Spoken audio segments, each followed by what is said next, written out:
through. This will kind of be like a rapid fire walkthrough. I will have an on-water review that I do like at a later time that I will leave a link to that at the end of this video. And also I did kind of more of an outfitting breakdown. So what I'm not going to do in this video is break down the outfitting. I will just kind of like touch on a little bit, but in this one I'm going to start back here at the stern at the drain plug, work my way through the deck, and then I'm going to flip it over and then show you the hull and kind of what's going on this hull. You know what? I'm going to get a little technical for everybody. We measured the rocker on this thing and the width and how the edges go. So let's get into the walkthrough now.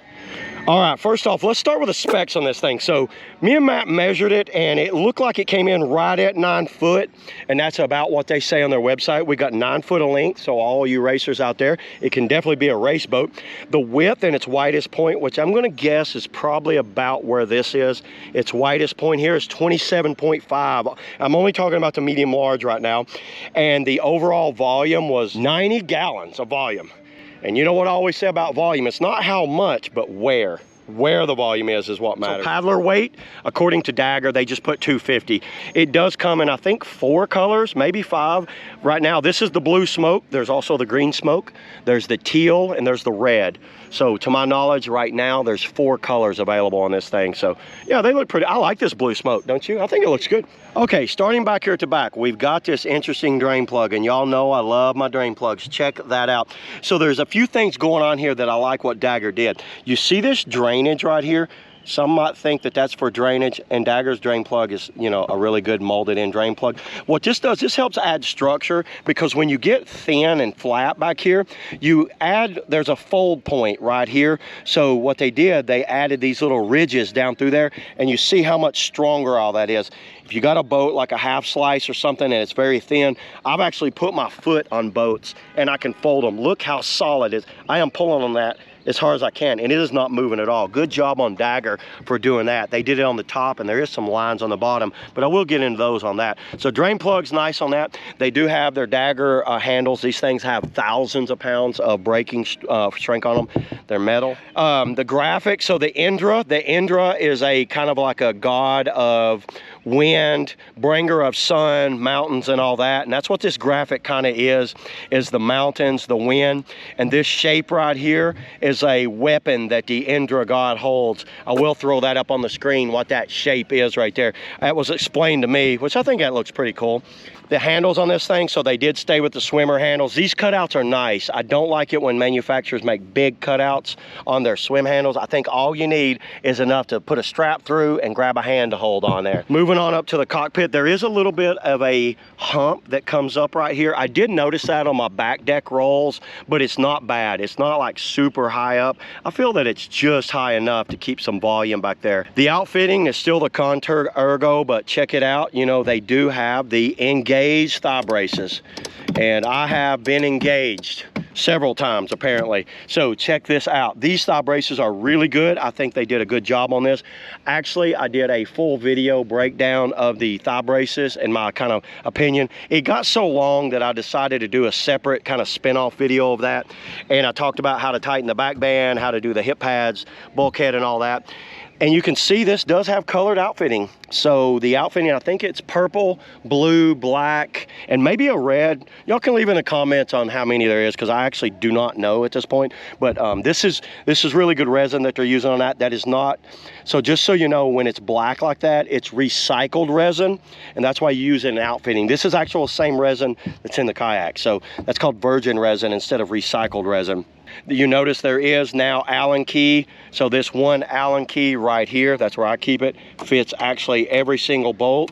Good job on Dagger. They finally got one key fits everything. So front grab handle, I'm a big fan of these front grab handles. It's good to grab a hold of for tying down to your car, anything like that. There is a slight peak in this boat. I don't know if you can see it, just like the Code and maybe the Nomad. Dagger stayed with that peak, so it comes up in a point right here. So trust me, everybody, this bow will not go underwater much, but when it does get plugged, it does. I did plug it a few times, and it does resurface off really well. I can tell you from, especially somebody that loops creek boats, it's really hard to loop this boat, which is a good thing. Everybody, I know I loop a lot of creek boats. I want one I can't loop. What happens is the water gets shedded and dispersed off too fast and it doesn't load as well. And I know everybody's looking, look at this distance here. Holy crap. So this is by far one of the highest rockered boats I have ever measured. It measures at 18 and a half or 18 and a quarter from parting line down, and then a stern tail rocker is 10 inches from right here. So you can kind of look at the shape here of how this shape looks. See how it is? You've got a very high bow rocker here and a low tail rocker there. So looking at it right away, I can almost tell you how this thing's gonna paddle. More in the water and more kind of leading off those edges better than one that's really high in the back and high in the front. Like I measured the code over there and the code came in at 17 and 12. And then that's gonna tell me that the boat's gonna be a little more loosey-goosey from side to side. This one is not. It's more carving and grabbing edges. Go ahead and roll this thing over and let's look at the sidewall. Okay, we'll start back here at this tail. If you can see it, I don't know how well it's coming out in the camera. There's a little bit of negative rocker that kind of comes down on this thing. It's very thin up to about where the show number is, and then it starts widening up, and it's very like, it's edgy right here. So this is more like a half slice edge, but this is not a half slice. You can pivot it in the certain circumstances and certain types of water, but not something I can really do in a lot of spots, but I like this shape. I really like that kind of negative rocker. And then looking over the sidewall right here, this is one thing I always go on about. When you look at the sidewall, the depth of where your chine starts in your sidewall all the way down. I have my fancy little Home Depot. This video is sponsored by Home Depot, everybody. Go buy you some DeWalt tools is what Matt told me. Right here's your distance, right there, and that looks to be about an inch. So an inch of drop, which to me looks pretty good. I like that. That's very aggressive. And then it gets very thick right up here, all the way out. And then rolling it on over here. So I'll start back here at the tail. And actually, you see these lines right here? I talked to the designer of this kayak, Snowy. I'm gonna let him describe to y'all exactly what these lines are, because I have my own theory on it, but I'm gonna let him do it now. So let's cue up Snowy. So there's something kind of going on right here with these lines. What do you call them, speed channels? Well, yeah, you can call them that. It's kind of just directing the water and keeping it from like kind of going out the sides and direct it through the tail. So kind of when you're skipping out, it's just basically speeding that water up and hopefully skipping out a little bit faster. So what you're saying is water comes down through here, and instead of coming off there, you're wanting to channel the water down into this center and take it out that way. Yeah, it's more just channelizing, just like speeding it up through here. They use it a lot in surfboard technology. Obviously that's all in mostly in one direction going down the line in green water. So in white water, you know, in some cross currents, you can't have this too deep because it'll start to get kind of funky. What does that do as a paddler? What could that do for you? I mean, really, the theory being like in terms of like speeding up in terms of skips, so like skipping off a drop, you know, in kind of coming out on green water and just speeding up that water out of the tail. Like I said, in cross currents, obviously it's got to kind of come across there, so you don't want these things too deep because, you know, we're not moving in one direction. Yeah. Like we might have on a surfboard. So this is actually higher than this. That's actually pushed down into there, so that's actually, I mean, this would have a crown to it that way, but this is being pushed down. So and there is a little bit of negative rocker back here, correct? Yeah. So there's negative rocker from this point to here, kind of like down like that. Yeah, that's essentially, you know, if water's going to start to follow the shape of the boat, it's going to climb up the stern.